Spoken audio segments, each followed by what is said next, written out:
Hello, in this lecture we will define materiality constraint. According to Fundamental Accounting Principles, WILD 22nd edition, the definition of materiality constraint is prescribes that accounting for items that significantly impact financial statement and inferences from them adhere strictly to generally accepted accounting principles or GAAP. When we're thinking about the materiality constraint, we're thinking about the financial statements, and we're thinking about those types of things that have a significant impact on the financial statements, usually with regard to estimates. Generally accepted accounting principles need estimates in some areas, and there is a question sometimes as to whether it is worthwhile to make these estimates, the time that it takes to make some of the estimates in relation to the added information that's going to be received from from those estimates being made. And the general rule is that if the estimates are going to be something that's significant to the readers of the financial statements, usually external readers of the financial statements, investors and creditors, then we need to adhere strictly to generally accepted accounting principles, accrual principles, making those estimates as good as possible. Let's take a look at an example. If we purchased one pencil, let's imagine it's an electric pencil or a mechanical pencil that we're going to use for years. This is going to be a great pencil. The cost of the pencil is such that we probably would just expense the pencil even though we might be using it for years.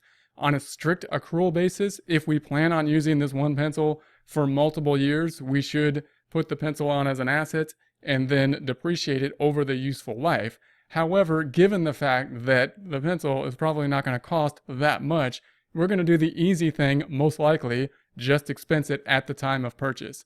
Even if we bought like a lot of pencils, unless we bought a whole bunch of pencils, the cost is probably low enough in that we would say that it is immaterial. So even if we bought a year or 2 year supply of pencils, we may not put it on as supplies and then reduce those supplies in an accrual format, expensing them as we consume them if the cost of them is very small, given that they're immaterial. On the other hand, if we think about purchasing an office, we all know that an office, we just look at the office and say, hey, that's an asset. That's not an expense. When you purchase the office, it's an asset. Why? Because it's going to help us generate revenue in the future. We haven't yet consumed it yet, and it's clearly material. So that we are definitely going to put on as an asset and depreciate it in accordance with the estimate of depreciation expense and accrual concept, as opposed to doing so probably with one pencil and possibly with multiple pencils. And if we think about something like supplies, like ink, that could be somewhere in the middle. We might have a question. We might have to say, well, is that material or not? It would be easier for us to buy computer ink and just expense it at the time of purchase. But the question is, if we buy a lot of ink, is that material? If we put that on the financial statements and we don't have the asset of our supplies of ink, is that going to be relevant to a reader's decision making on that?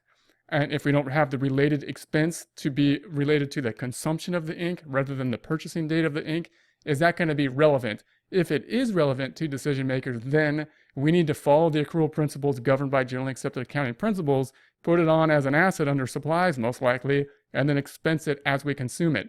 If it's not material, then we may be able to just expense it as we purchase it.